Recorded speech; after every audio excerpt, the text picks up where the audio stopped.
Goodbye. Una fuck.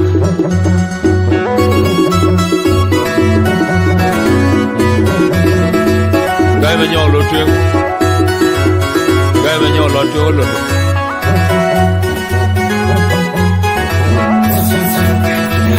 Jama kwe gai runja du pupen jenu ba kena dun lew. Jenu kwa ba kena dolar piem gai elwe toy ke ben dolar adu. Pikin bang tundu ma dolar kidal. Kuran kin dolar tiao juwen kin ma kwe kwa kwa kin dolar kagyo. Jama kwe gai runja du pupen jenu ba kena dun lew. Jenu kwa ba kena dolar piem gai elwe toy ke ben dolar adu. Pikin bang tundu ma dolar kidal. Kuran kin dolar tiao juwen kin ma kwe kwa kwa kin dolar kagyo. Jama kwe gai runja du pupen jenu ba kena dun lew.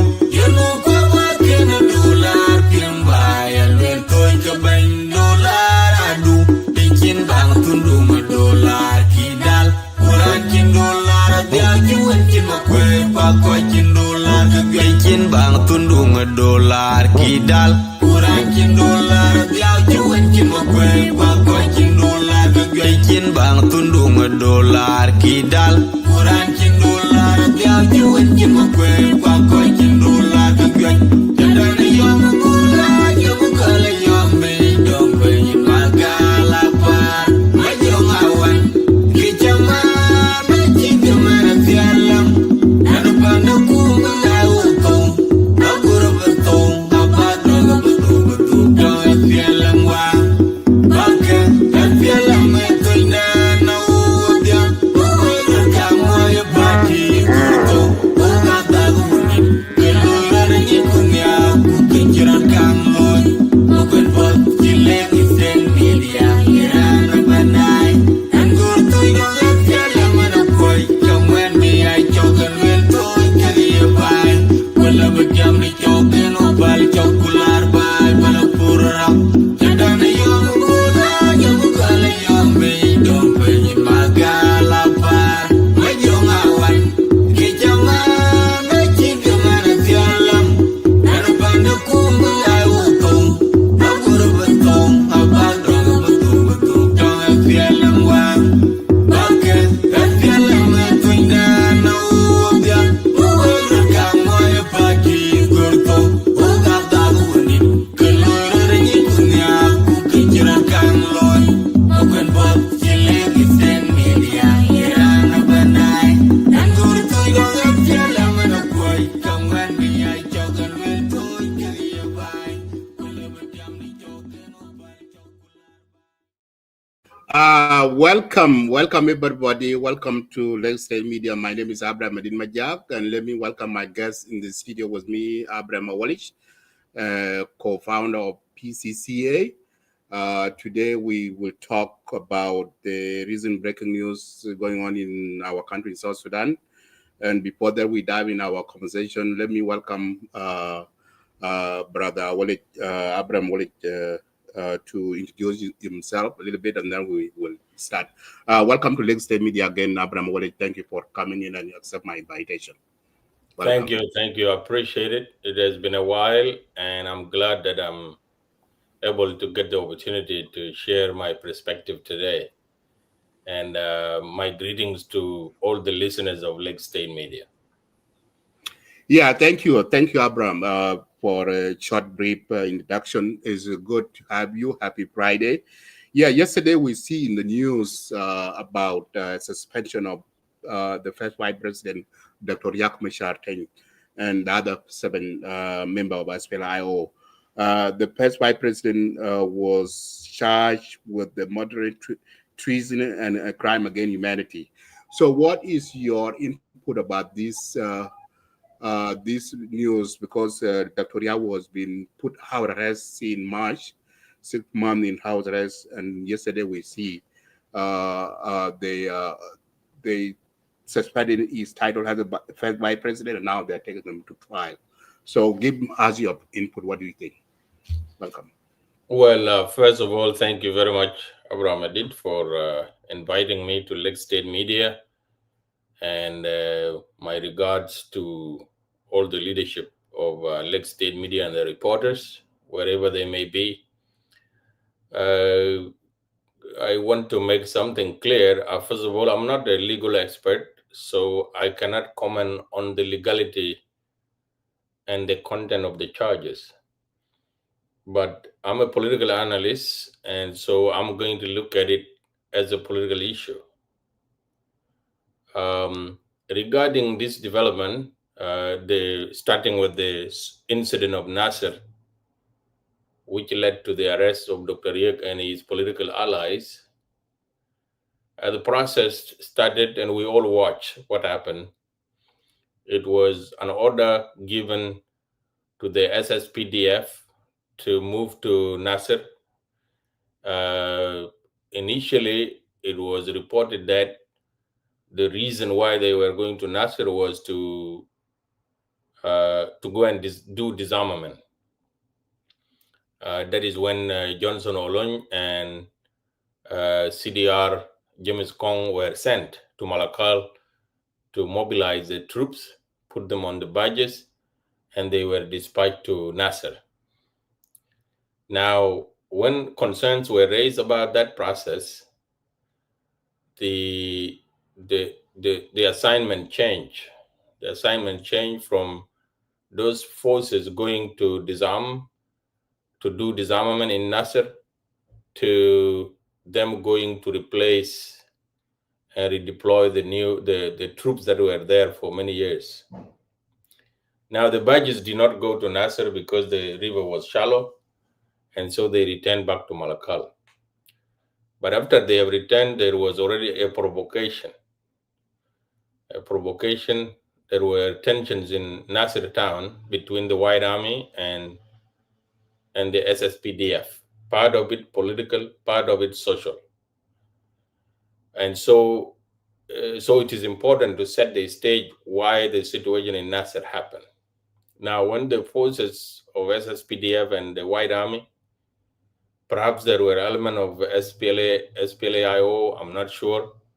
When they attacked the SSPDF, obviously it was a disaster. A lot of people were killed, and obviously the commanding officer, David Major, was also killed. And so the government decided to arrest elements of SPLM-IO because they were accused of having staged that attack in NASIR. Now, yesterday, the Minister of Justice of South Sudan came out with a report that the investigation they were conducting for 6 months, nearly 6 months, is now over, and that they have found Dr. Riek and some of his ministers and soldiers guilty or were involved in a conspiracy, terrorism, and treason, trying to overthrow the government. And so that, I think, and they were also charged with the murder of David Majur. So the way my reaction is this: it doesn't matter how you look at it politically. This is not a good thing for the country. It's terrible. It's a terrible idea. Because why? All the people that are charged are Nuers, and they are senior political leaders that the Nuer people believe are their leaders. You charge all of them, and you charge them with treason and murder, and you think that this is justice, which is a great thing. The people of South Sudan really have been looking forward to justice. But justice can only be done within the context of the revitalized peace agreement. There was a provision. There were 3 articles in the peace agreement that deal with issues of transitional justice. And that include the hybrid court of South Sudan, the reparation commission, and then the truth and Reconciliation Commission. These three institutions are the ones that were provided for in the RRCs as the mechanism through which you can deliver justice. Now, the problem with the arrest of Dr. Riek and his political leaders is that they are the key partners of President Kir in the revitalized transitional government of national unity. If you arrest them, it doesn't matter what kind of crime they have committed, it will simply be seen as a political prosecution. And this is exactly what this is. This is a prosecution of a political opponent, and that is how it is going to be interpreted. And I think that this is the wrong time to do this in the country that really needs peace and reconciliation. Justice must be done to serve the broader public interest. And what is the broader public interest in South Sudan? The broader public interest in South Sudan is peace and reconciliation. This type of prosecution can only divide the country and make embitter people. People will become very bitter about it, and it will divide the country. So if your goal is to pursue peace, which is why in any peace agreement, including the CPA, you don't pursue your political opponents. For example, when John Garang arrived in Khartoum in 2005, he went with senior SPLM leaders. Suppose they were arrested and put to jail. It doesn't matter what the government in Khartoum was going to say, we were not going to accept it, because it would be a prosecution of our political leaders. And perhaps the destruction, the accident that led to the death of John Garang could have been political, but at least it is an accident. You can argue it was an accident, even though it was probably a politically motivated accident. And so it is different than rallying up people who are in the same government with you. You're building a government of national unity and preparing the country to unite and preparing the country to reconcile and preparing the country for election. And then you go around and you rally your opponents, put them to jail and charge them. They may have committed a crime, no question about it. I'm not questioning that. I'm not a legal expert, but politically, it's just a bad thing. The difference between what happened in 2016, and what happened in NASIR is that in 2016, this is when you could have arrested Dr. Riek, because there was a fighting in the state house. He could have been arrested, charged with treason, charged with an attempt to overthrow the government, and charged with murder, because a lot of people were killed. The government didn't do that. Instead, President Kiir decided to protect him and let him leave Juba. That was the time when it would have been appropriate to arrest and charge, because there was an attempt in the state house to overthrow the government at that time. The fact that no one was arrested and no one was charged remains a puzzle to me. The situation in NASIR cannot amount to the charges that have been provided, because first of all, Dr. Riek himself did not participate in the attack. Second, he tried to prevent the attack. Third, he was the one that call for the meeting of the president to resolve the issue. And so he was definitely putting in the public face, I don't know what the investigation found, but he tried to resolve that situation. Even though, and the other thing is that Dr. Riek was and is still a commander-in-chief of the SPLA-IO, there was no reunification. So it would be unreasonable to expect him not to talk to his soldiers. And so maybe if you have intercepted some communication between him and his soldiers, he's a commander in chief, just like President Kiir would be talking to his commanders. So I think that the charges, I don't dispute them because I don't have a legal basis to defend or to support. I don't know if those charges are correct, but politically, these charges will not help the country, and the government will have difficulty making the case in court. And probably the reason why Ruben Madel Arol was removed from his office was because of this. Maybe he said, because he's an experienced lawyer, maybe he said the government has no case. And so he was removed, and Wek Mamer was brought. Maybe Wek also having been somebody who understands the political dynamics in the country, he probably came and said the case would be very hard to prosecute without it being seen as a political crackdown on your opponents. And that is why he was removed. And then this young man who has never served in any capacity in the legal field, he probably might have studied law, no question about it, but he has never practiced. And so he was brought, and now he's the one prosecuting this case. So it goes to show you that it will be very hard to sell this prosecution politically. That is my take. And instead of doing this,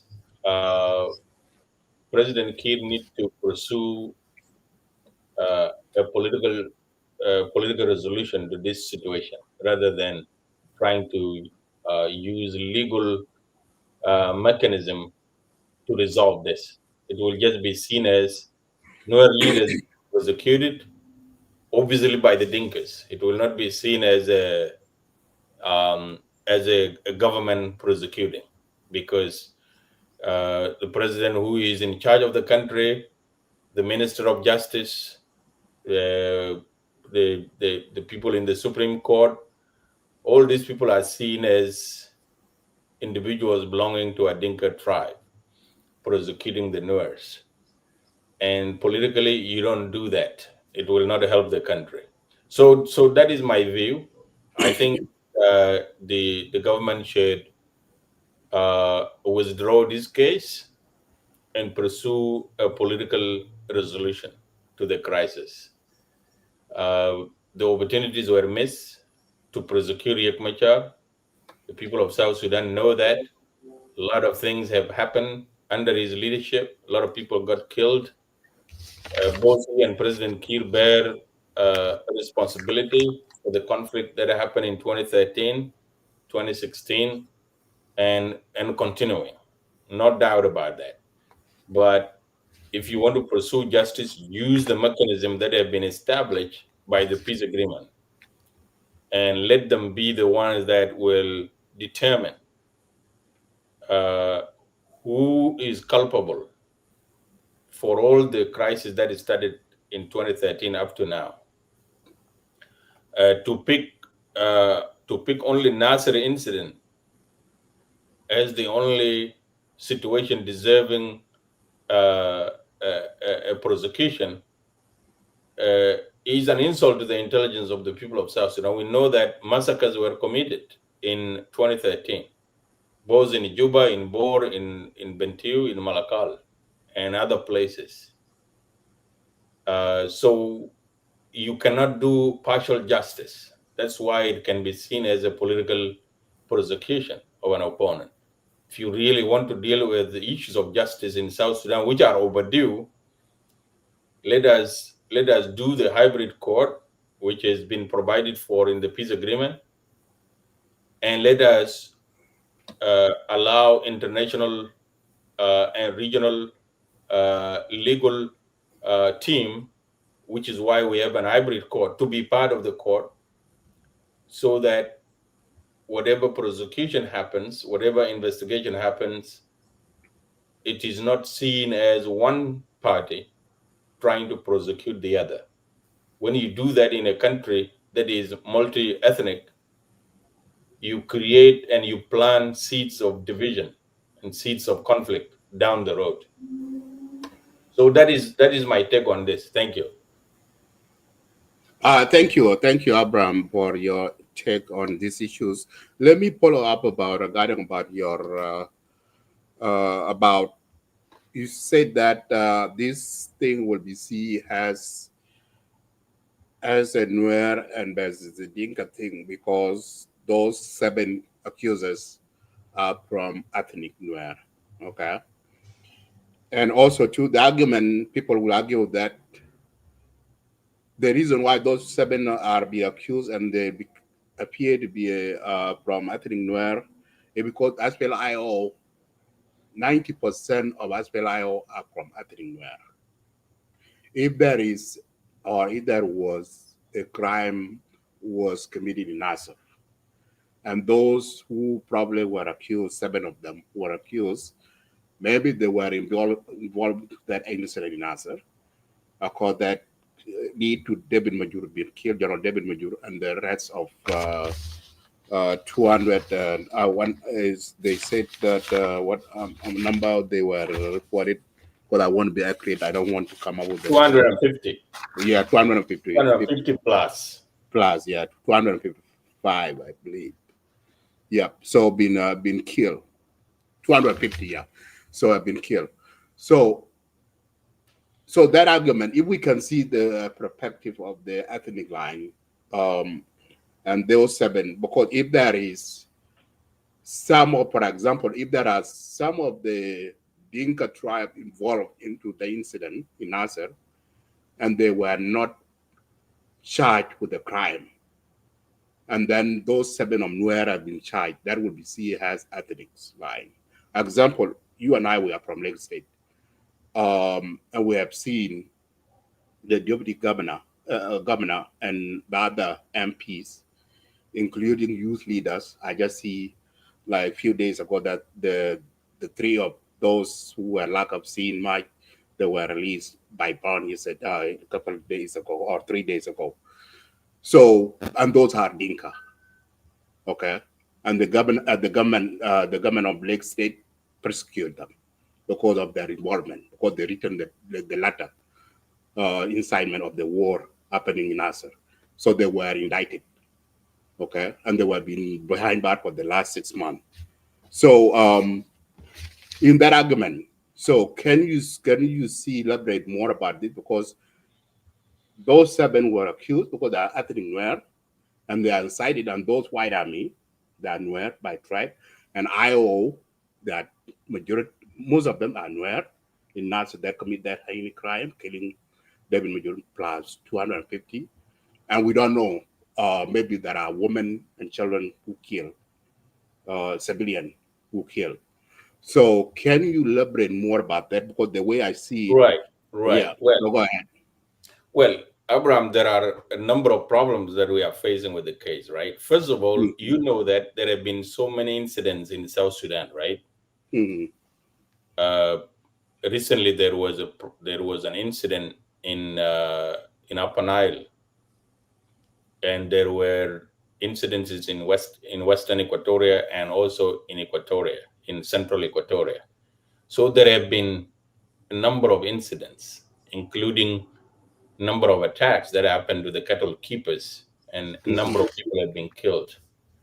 And towns have been attacked, people get killed. Uh, why this particular incident? So that is a political decision, right? It is not a justice decision. It's a political decision that we are going to prosecute people who made the attack on Nasser. And you ignore hundreds of other incidents in which people have been killed. For example, in lakes, there have been a lot of killing. In Warap, there has been a lot of killing. In Twitch and Abia,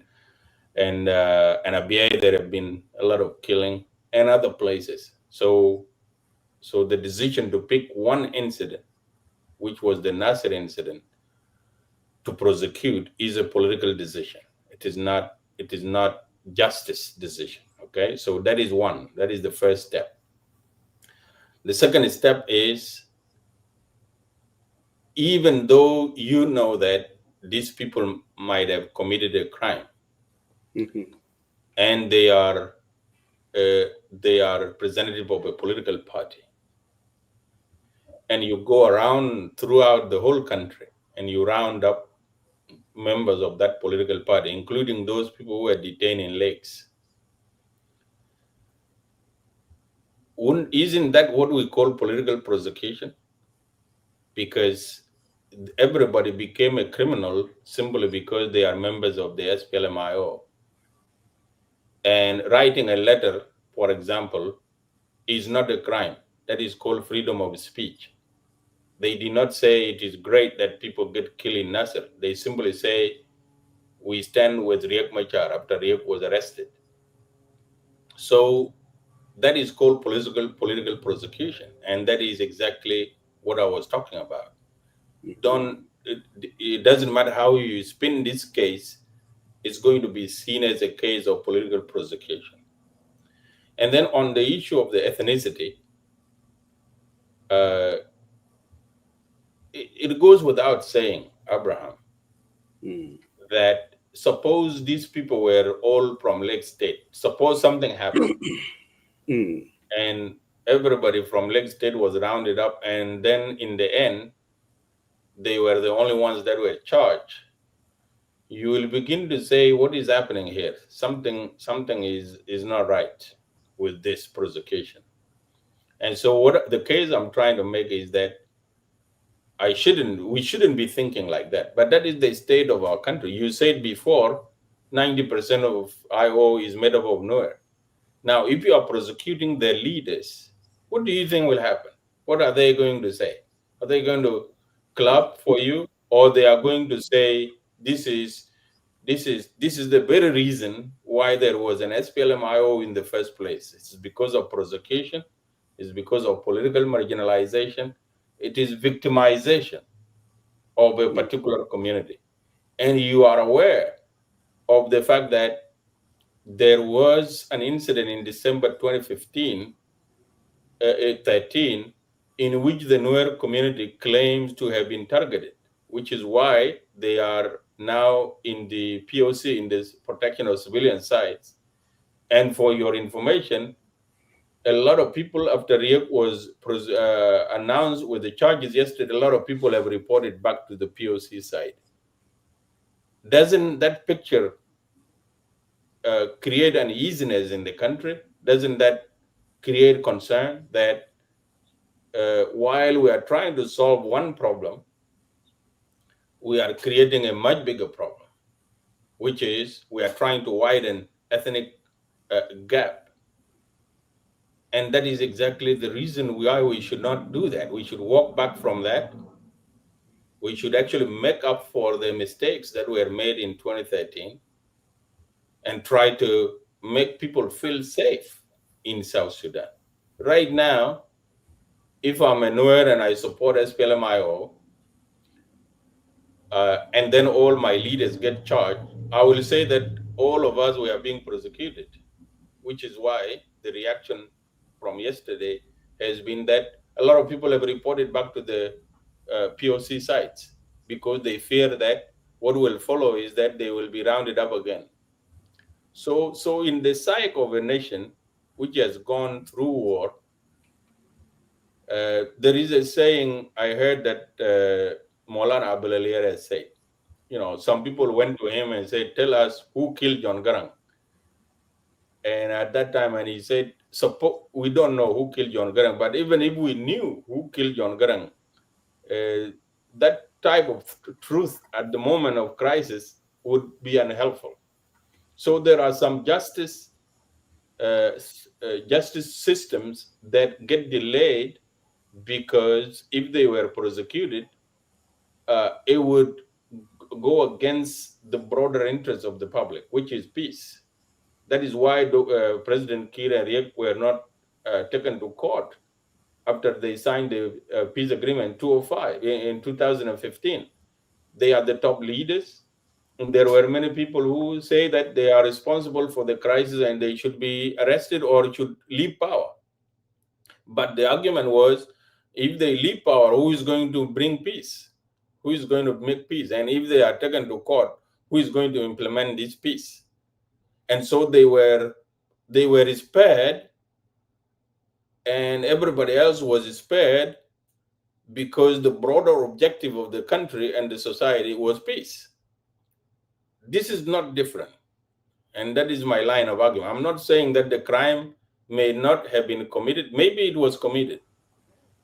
And is it necessary to be prosecuted? Yes. But the timing and the manner of which this is being done looks like an ethnic targeting to me.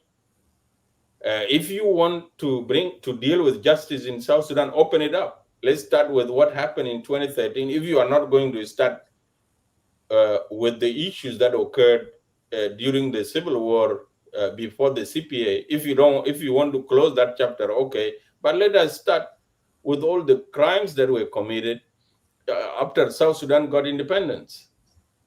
And that is why I said, if you want to do justice, do it through the mechanisms that have been provided by the peace agreement, because they will not be seen as partial, or they will not be seen as being politically motivated.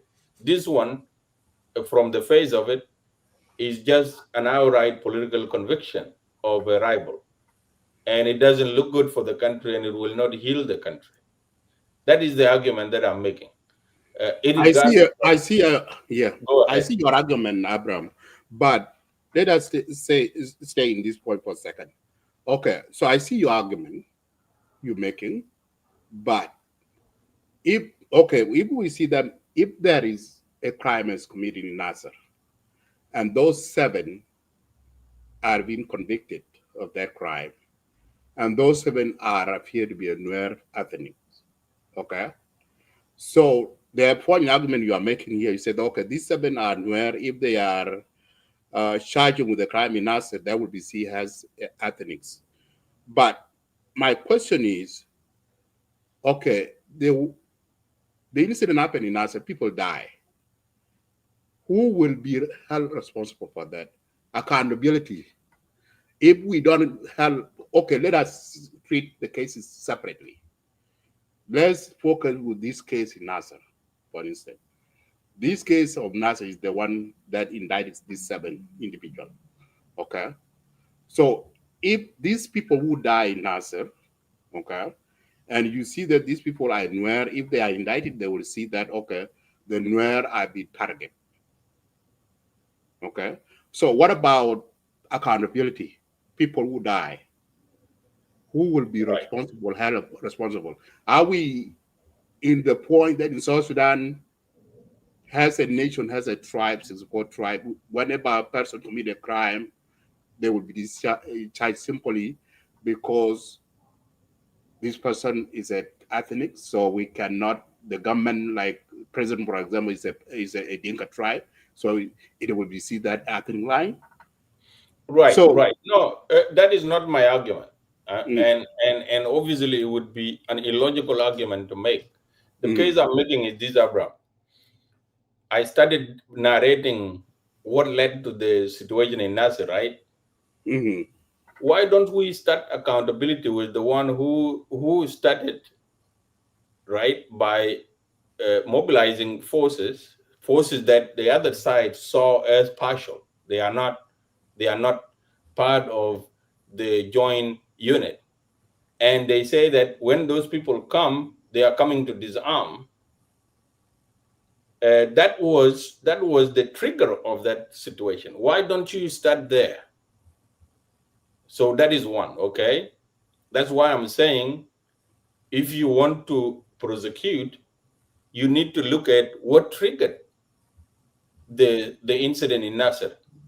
And I can tell you that the triggers were not only triggered by the White Army. It started with the SSPDF moving their badges and provoking an environment that they know that was an explosive environment, and then they withdrew and left those soldiers vulnerable. They were supposed to go in there as a large force, but then they withdrew, leaving their own comrades vulnerable, and knowing that there was a threat. Mm-hmm. So the case that I'm trying to make here is that the decision to prosecute the case in NASIR is political. It is not justice. It is political, first of all, because you pick only an incident that occurred. A lot of people have been killed in many places, including in Ralbet when Genefil was in charge. More than 80 soldiers were killed and civilians were killed. This was in Warab when Gerald Rin was in charge. There was no prosecution, there was no committee formed. And so the decision to prosecute the case in Nasser and prosecute it partially is a political decision. That is the first step. That is the basis of my argument. And now, the other argument that I'm making is that it is not just because these guys are Nuers. These are not random people picked on the street. These are the political leaders. And you know that a political leader has a following. They mobilize people, like Salva Kiir has a following. If you mess around with him, you will have a lot of people that will be dealing with you because they support him, they love him. This is the same thing. Riek Machar is not just a Nuer. He's a leader. He's a political leader. And he has been a political leader for a very long time. And the same thing with these people that are charged. They are seen by their supporters as their leaders. And they are being prosecuted in circumstances that are not clear, circumstances that appear political. They will not accept that. And that is why I said this is not good for the broader welfare of the country. And so if you pick a case, sure, people need to be held accountable, and I want them held accountable yesterday. But if you do justice in this way, you are going to disintegrate the country. You are basically prosecuting your political opponents, most of them who happen to be from one ethnic group, and the people prosecuting the case also happen to come from another rival community ethnic group. So what about this? You really have no chance of walking away without being questioned about political motives. And that what is about this? the point that I'm trying to make. Yeah, I see your point. But what about the example that you just gave? And I said before, any incident has to be separate. There is a reason behind that incident. For example, what you did in example you brought in Warab, but 80 SSPD have been killed because there was not a civilians use civilian Galwan, for example, mobilize themselves and attack SSPDF. Okay, that was is exactly what happened. It was actually the Gilwen that fought the the SSPDF go to disarm them, and also there is cattle were raided. And then the SSPD wanted to return the cattle, and that's where the fight began, disagreement. So that is separate. It is the same. It is the same. That is the same thing happening in Nasser. Yeah, okay. No, it's not. What happened in Nasser is, as you put it, the White Army mobilized themselves, siding with IO forces there, and they said they don't want SSPDF in Nasser. They want to be, we don't need. And also they demand the unified forces, the White Army. Okay? That's why the government sent those forces to come. And then when those forces are coming with the Johnson Willing and James, and they said that no. Those soldiers are Agulet, they're coming to do revenge killing, and those are Abu Shop who are come to grab our land. We don't need them. You see? And that's where, and that's where. Don't you think that those were legitimate concerns? Those are legitimate concerns, but how you can see that how is it like the White Army demanding a unified forces, and they are not a part of ARSIS? a peace agreement. You see, the SPLI, on the other hand, are the they are the support the one who will demand unified forces, and also they demand they don't want those forces as SPF. If the White Army in Nasser don't want any soldier there, they should say that we don't want SSPDF and also IO forces, also OPP. So now that is the Well, interim. they are They took supporters the of law in their own SPLMIO, hand, right? right? They took the Are they law in not their own supporters hand. of SPLMIO? Repeat again. I said those white army, they are supporters of SPLMIO. Yes, There is no correct. question Yes, about they that. are. Yeah, they are, and that's the reason why here. That's the reason why these 7 individuals have been charged. Okay, Now, and in here too, it's not only also UN person. Pilot has been killed here, and one is wounded. I understand that. But don't you see the risk of doing this politically? Don't you see that risk?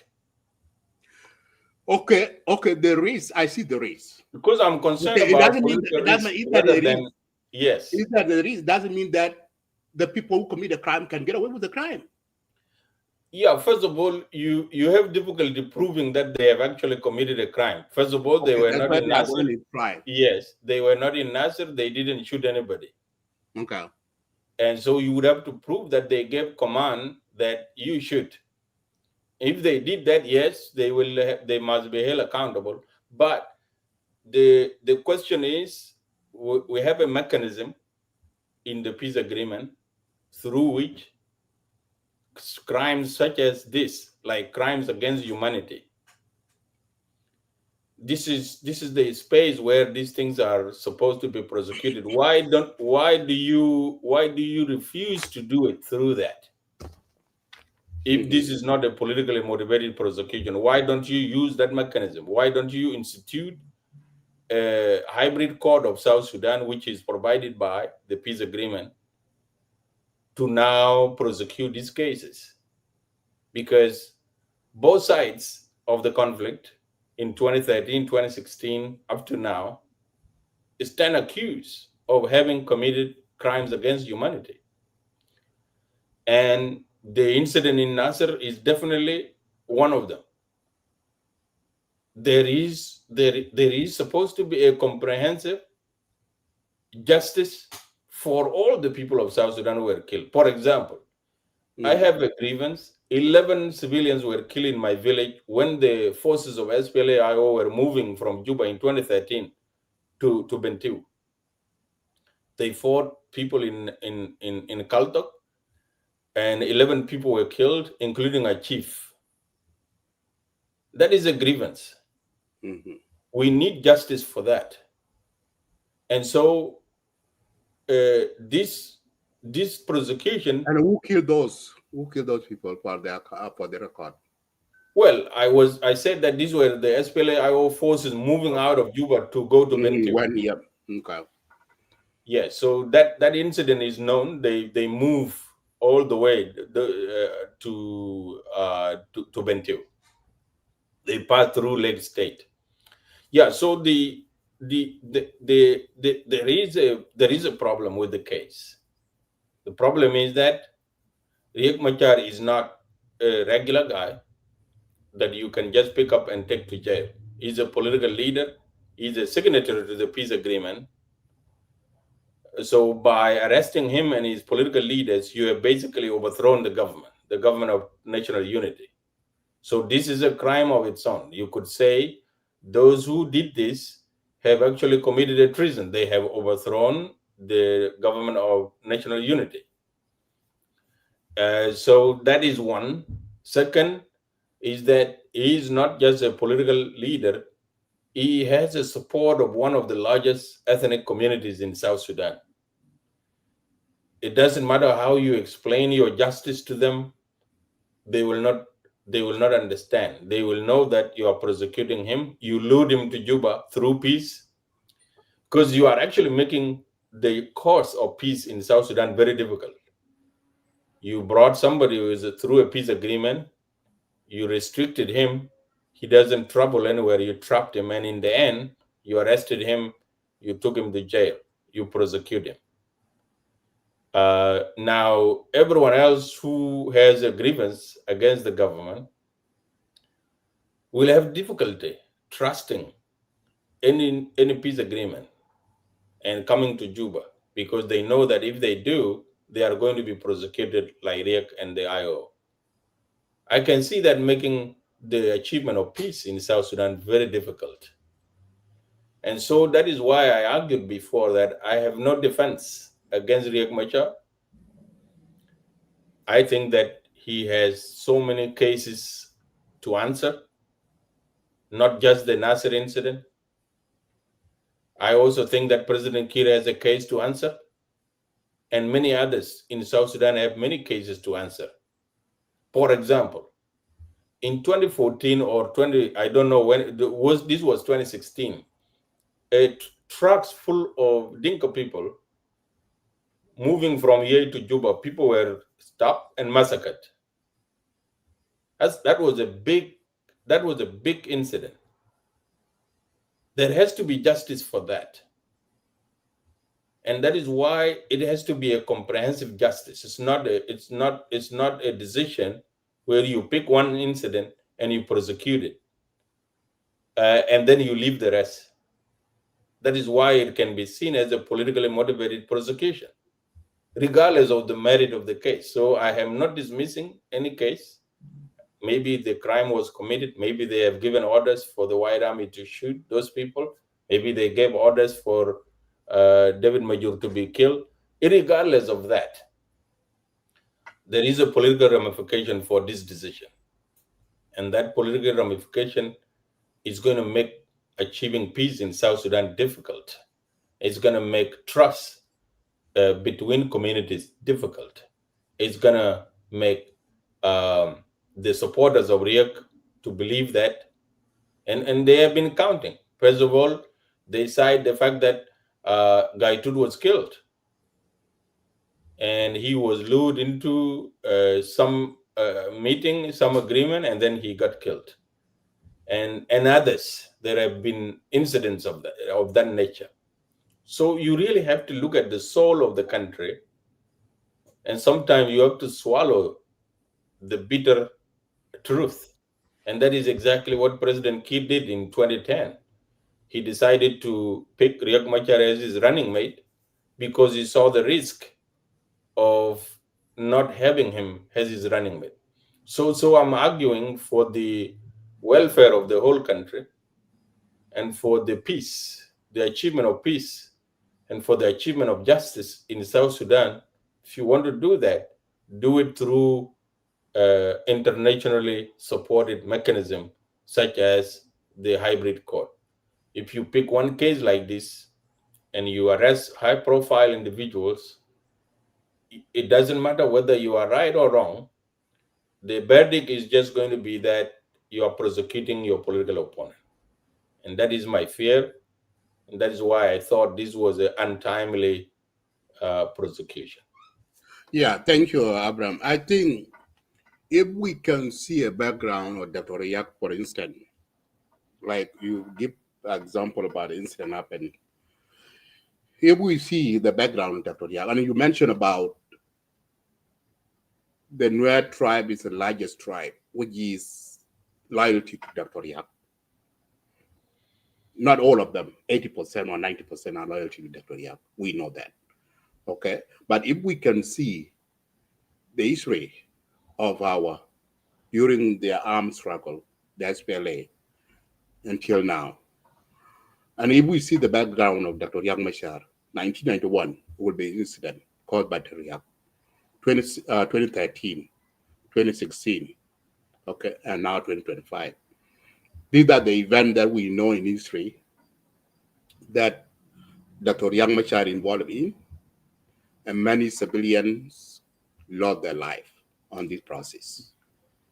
Okay, so if we continue to repeating same recycling, if the incident, the people who loyalty to Dr. Riek will commit a crime, and the government said, okay, Dr. Riek is in charge and he's a political leader, so we cannot, in that he will get away with the crime, because simply people will see and people will judge the government that if they are indicted Dr. Riek, probably they will see that because of he's from Nuer. And also it will lead into Nuer as a tribe will be upset, say that, okay, our own son, Dr. Riek, has been singled out because of such is from Nuer, and they will wage a war. You see my argument? And second, my argument is, why is it the only Dr. Riek using his own tribe to fight his political war? Okay. And my third argument is, Nuer has a tribe.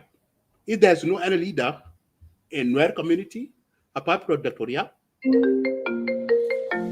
so those are my arguments that I make. And if the government said that, okay, if this incident happened in NASIR and there's nobody be held responsible for it, as IO and White Army are involved in, and people, the person who in charge of Dr. Riek with these people, and they are not held responsible, okay, the country that we are talking about here, anybody can come out and will nowhere because they know that, and they commit a crime, killing 1,000 people, and you know that he will get away from it because nobody will indicted him. Because you will see there's a tribe. For example, even Yugotorian, for example, right now, Nathaniel, he's now, he went to the bush, he's fighting, he's clear a war, he's fighting with the government, and he's from Equatoria. Okay, if he go there and commit a crime like killing dozens of people on the road, okay, and they will say that, okay, the government cannot go after Nathaniel because he's from Equatoria. If government go after it, they will see that people are against it because he's from Equatoria. Where is the justice here? And well, the problem with that argument, Abraham, is that, like I said before, you don't pick and choose who to prosecute and who not to prosecute. Okay? A lot of crimes have been committed, including the incident of 2016. And Dr. Riek was there. That was the right time to arrest him because he was directly involved.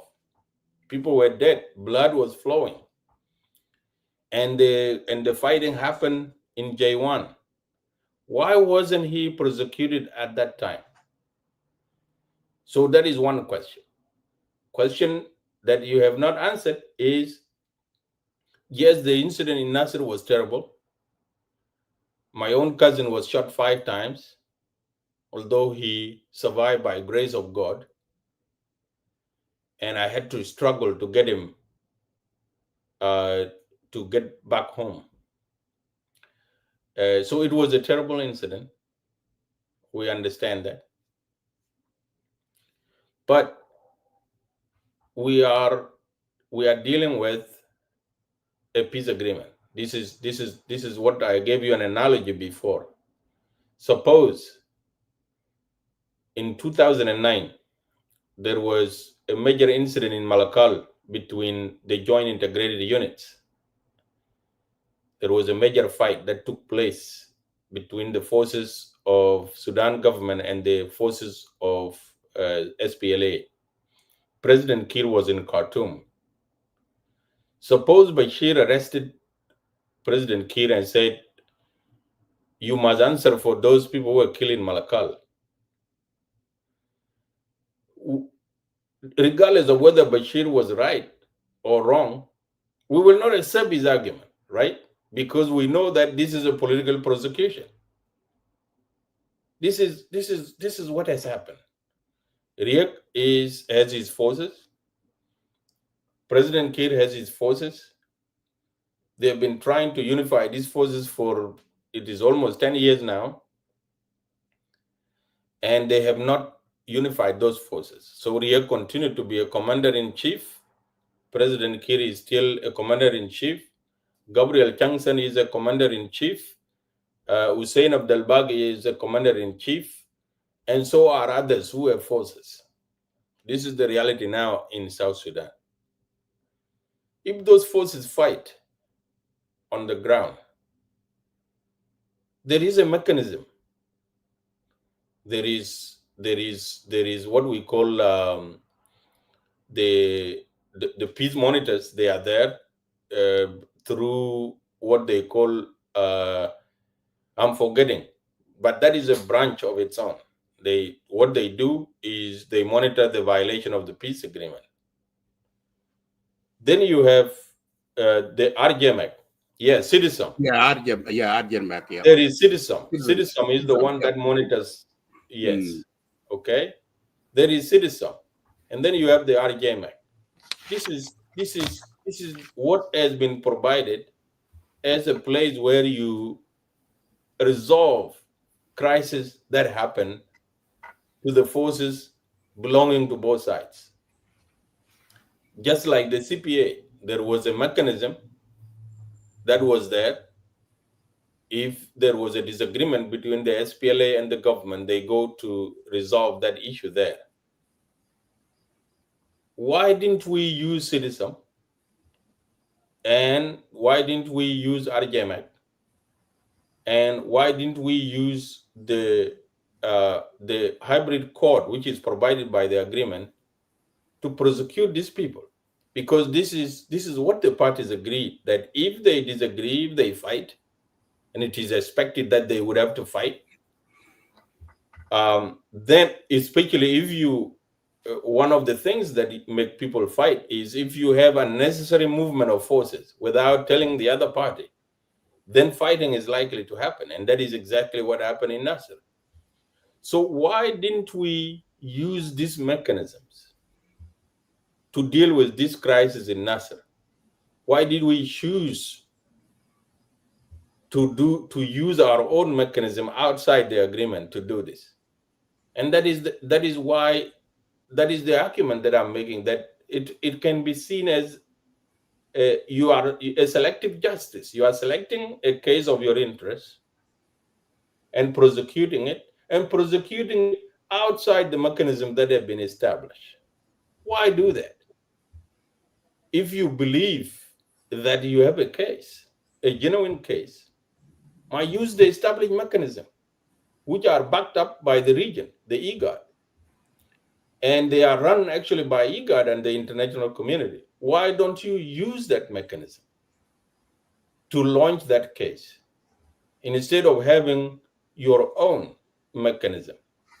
You cannot run away from being accused of prosecuting your own political opponent. But if you use a legitimate established mechanisms of peace, such as Citizen and RGMAC, even if they lead to prosecution and you establish the hybrid court of South Sudan, you can you can start with these guys, but then you expand the process. You will not be accused. Yes, you can still be accused, but you will say, Ajama, we are using legitimate mechanisms here. So this to me is the reason why I said, if you prosecute these guys, their supporters will know that this is a political prosecution, because it is outside the peace mechanism, and it is selective, and it is targeting individuals belonging to a particular ethnic community. That is the basis of my argument. I'm not denying the fact that they may have committed a crime and maybe the government has a legitimate case and that they can prosecute these people. Maybe they can, and maybe they should. But the process is outside an agreement, something that, and so the current government is not legitimate unless it is based on the agreement, because the agreement is the one that created this government.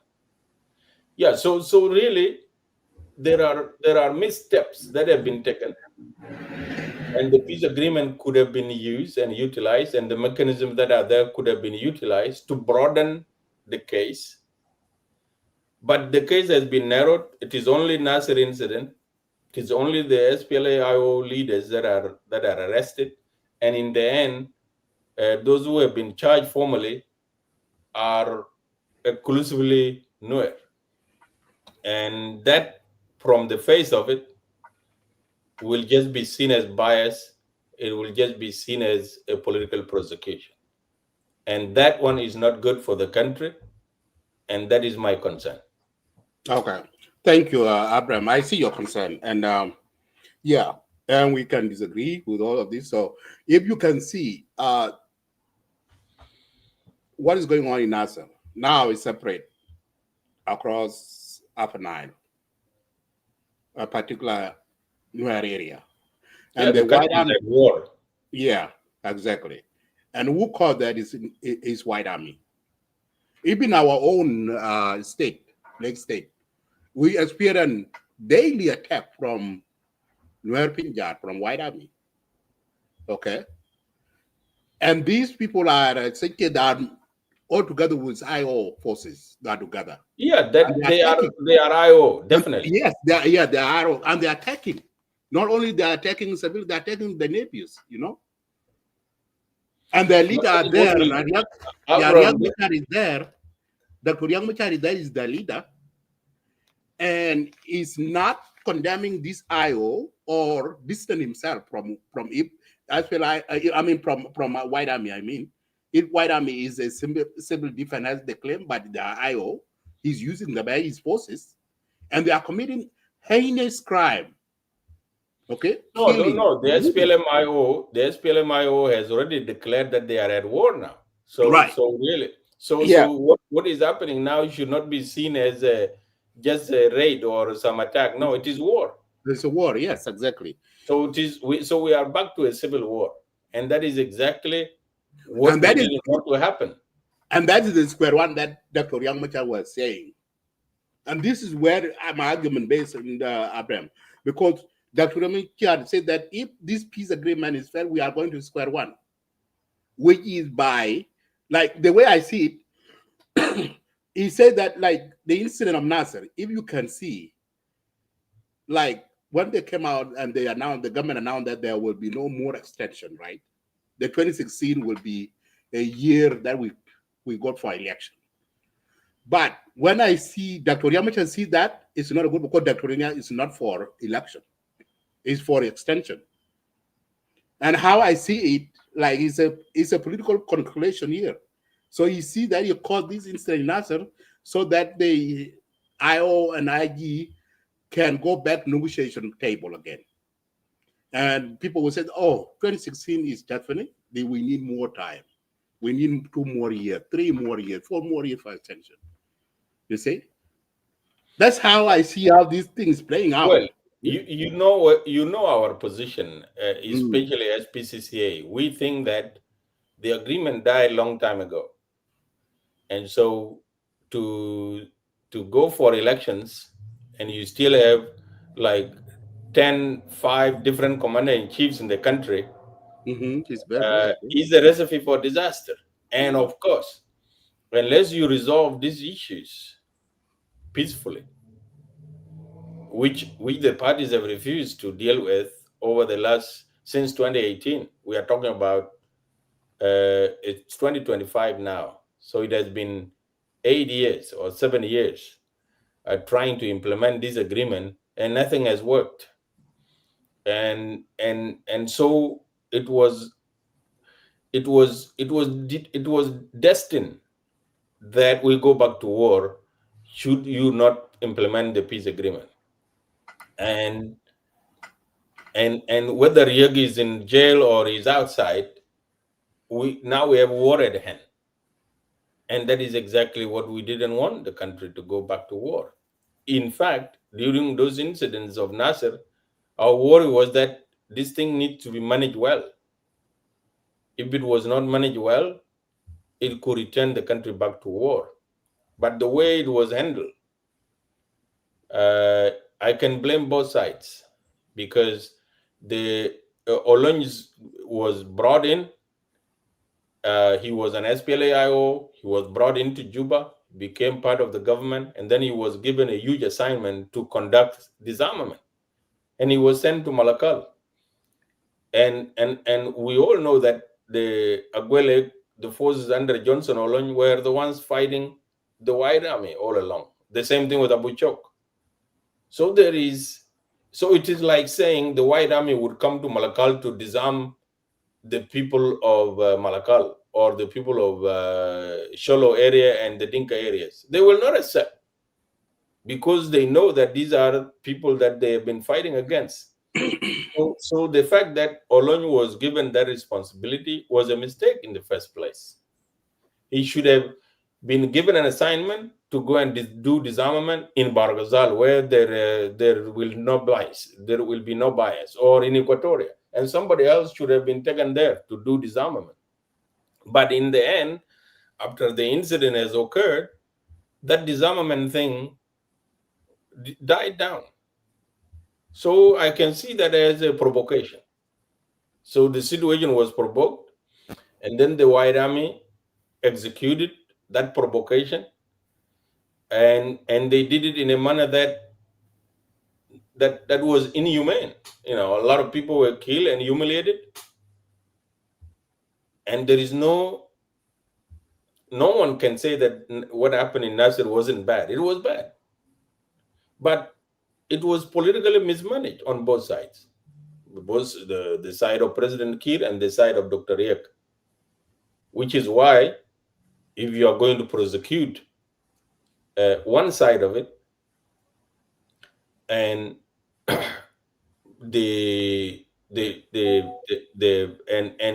and you don't prosecute the other side, obviously conclusions could easily be made that this is simply a political prosecution. And when you see that happening, then the country becomes divided. Leaders divide countries. It is a regular person like me or you, Abraham. Even if we disagree or we get charged or we get prosecuted, the country can move on. But leaders, they divide the country because they are followed by a lot of people.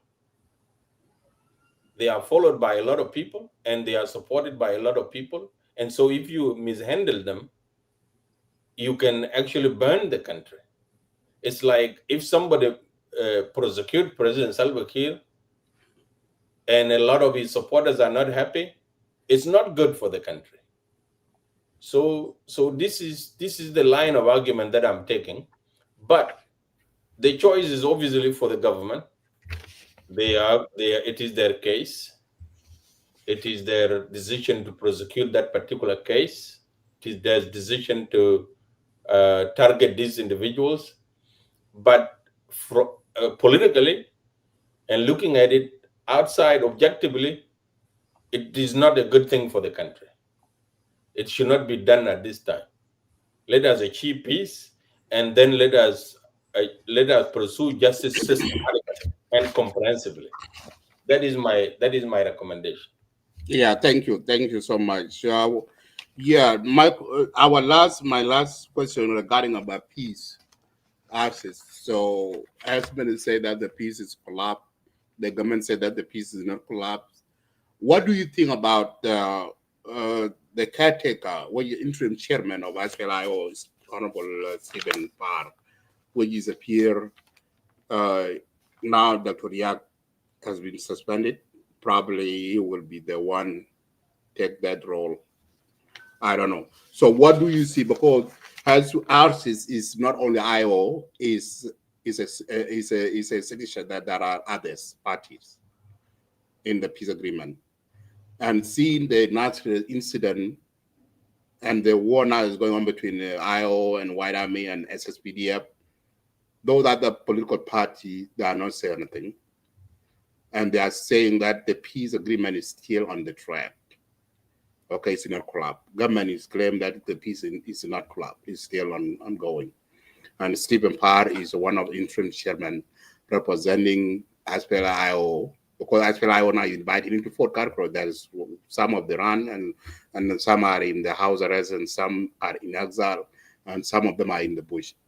And some now are in the government, which is led by Stephen Parr. So what do you see Stephen Parr? So he's representing now with the SPLIO, and they are going on with the implementation of peace agreement of 2018. Well, we have seen this film before, right? Taban Dengai took over from Riek, and then what happened? Nothing. So we had to go back and negotiate with Riek in 2018, in 2017, and sign the agreement. And so those other parties are insignificant. They don't have forces. They don't have a strong support base. And so they can continue with the government. The SPLMIO, Stephen Parkwalias, he can continue to play the same role that Taban played last time. But is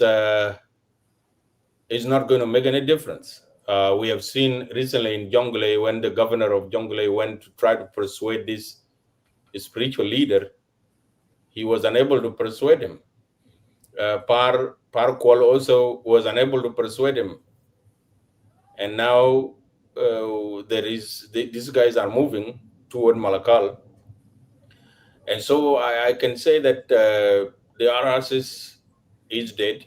They can try to keep it the same way they did with Taban last time, but it's not going to make any difference. The government can try to move forward, but it's not possible to move forward when there is violence across the country. And now there is an alliance between NAS and the SPLAIO. And so technically, we are back. We are in a civil war.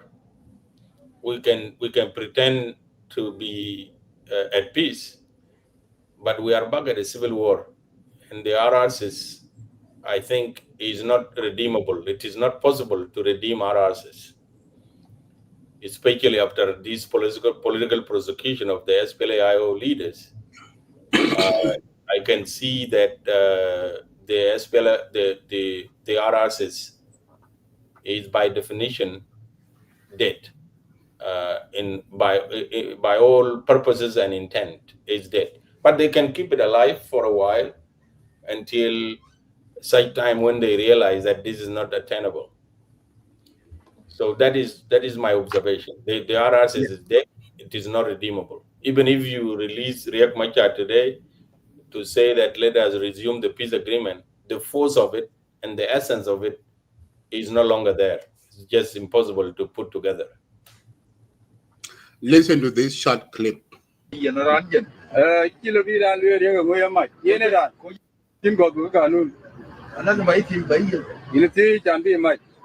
Riek Machar kia ko Riek Machar ye ne ke ne na ki we ne chara ya de yen ran jen kilo bi ran le Riek mo yamai ye ne ran ko je me ran be dure ya ne ye ne ran ne wo na dure je ye le bo wo beloy kame dure dure mo di law dure mo lo ga nu de je na wo lo wo yon ti ga nu ti wi ba ye alo mai ni sal bakir zato ye sal bakir mi law rais rais me dure sama de je na wo lo ya ne alo mai. So what do you think about that from by President Taban? It is truth. It is true. Any person can be arrested and prosecuted. But again, that doesn't solve the problem. The problem is that Riek is a political leader and he's a rival of President Kiir, and President Kiir is the one prosecuting him. The appearance of political prosecution remains. That is the truth. But anyone, in a real sense, is subject to under the law, including President Kiir himself. Thank you so much. Thank you so much, Abraham Wallet, for coming in. I will give you your last word, and then we call it the day. Thank you. Thank you. A lot of people watching you that agree with you there and say that you go ahead.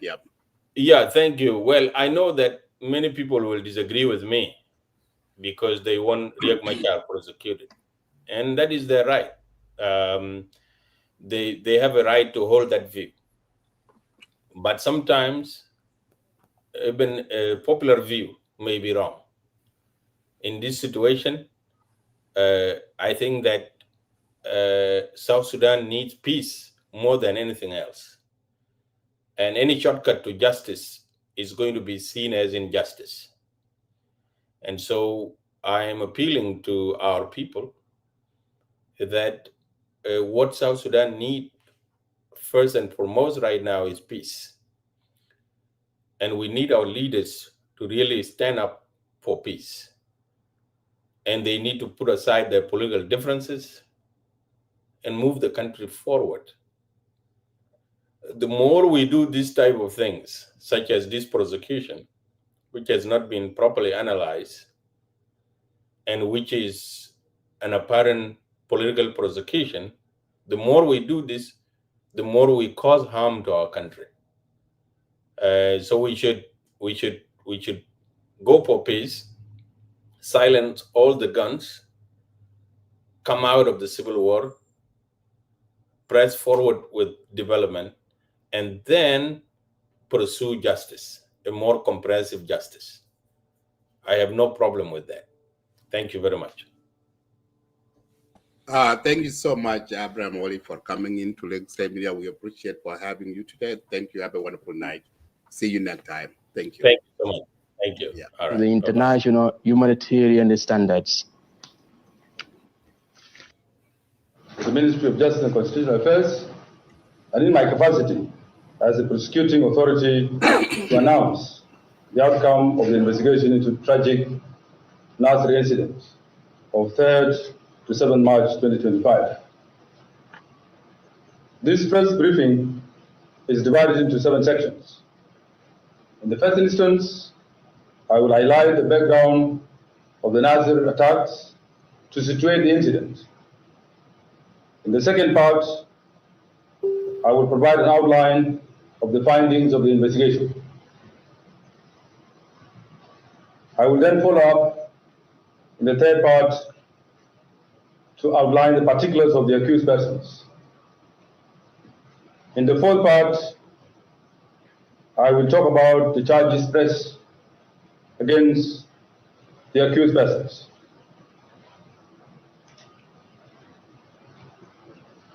In the latter part, the briefing provides a synopsis in terms of adherence to the due process and international standards in criminal proceedings. I will then conclude with a message to the international community, public, and media.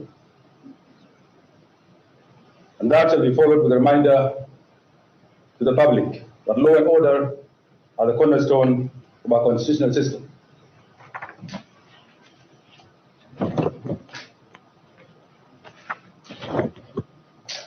In terms of background, on the 3rd March 2025, a militant armed group known as the White Army launched a coordinated attack on the NASIR barracks of the South Sudan People's Defense Forces, SSPDF, resulting in the killing of Major General David Majordak and over 250 SSPDF servicemen and women and United Nations pilots. These crimes were marked by gross violations of the Geneva Convention and the international humanitarian law, including desecration of corpses, persecution of civilians, and attacks on humanitarian workers.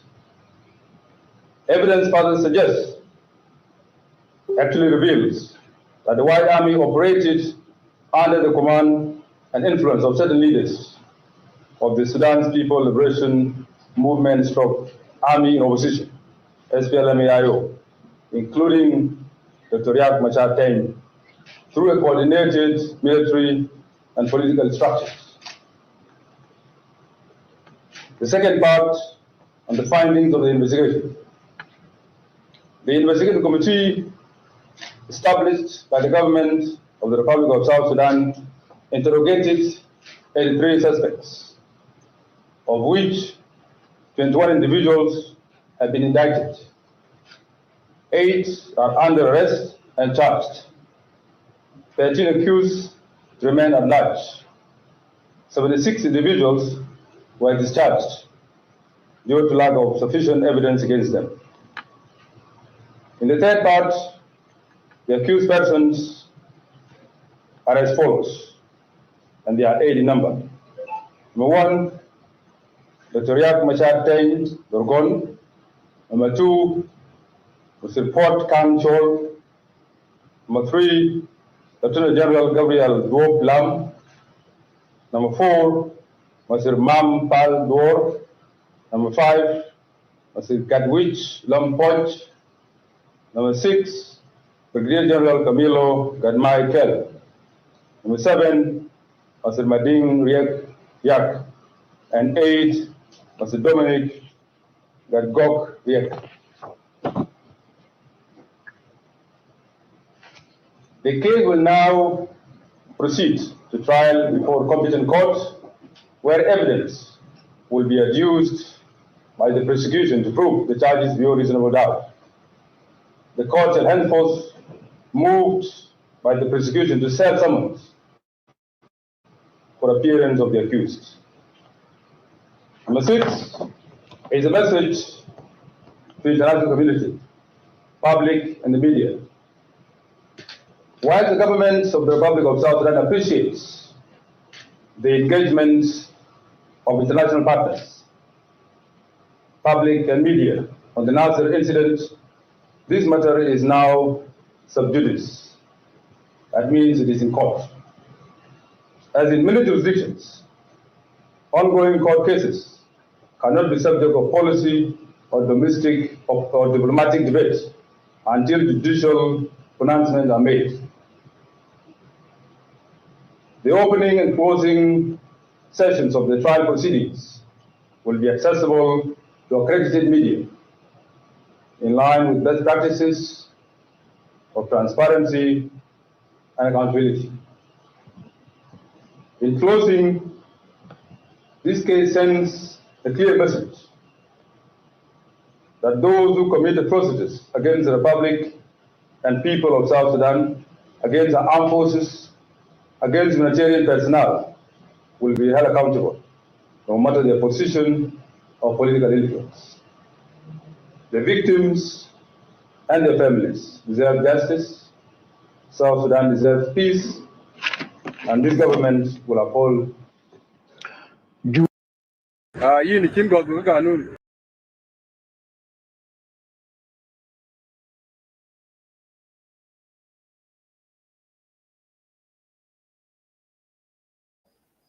Thank you, guys. Thank you for watching. I will have a good night. Thank you. Bye now. I'm Lloyd Bye. Without fire.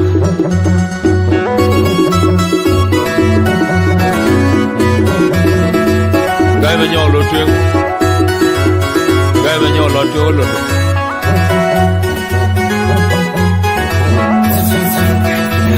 Yama kwe gai runja du pu penje no ba kena dun lew.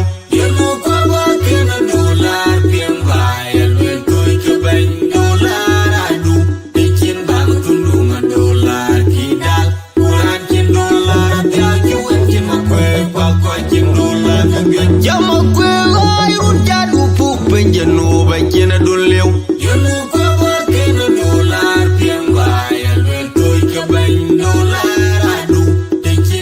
Tundunga dolar kidal, Quran kin dolar, biaki wen kin makwe, kwa kin dolar kagwe. Yama kwe gai runja du pu penje no ba kena dun lew. Yanu kwa ba kena dolar pimba, yalwen toy ka ben dolar adu. Pikin bang tundunga dolar kidal, Quran kin dolar, biaki wen kin makwe, kwa kin dolar kagwe. Pikin bang tundunga dolar kidal. Kin dolar biao juwen kin makwe kwa kin dolar gagwe kin bang tundunga dolar kidal Quran kin dolar biao juwen kin makwe kwa kin dolar